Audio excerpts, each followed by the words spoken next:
Hello, could I have some advice, please? So the dishwasher is not turning on, and so therefore there's no cycle. It's fully loaded. There's water coming to the dishwasher. It was working yesterday.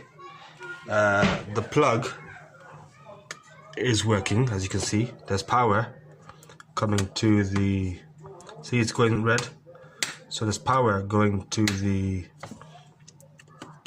Yeah, see, there's power going to dishwasher, and there's power coming to the circuit board here, and there's power. See, that's off, that's on, that's off, that's on. So there's power coming, but it's not turning on. Could you advise, please?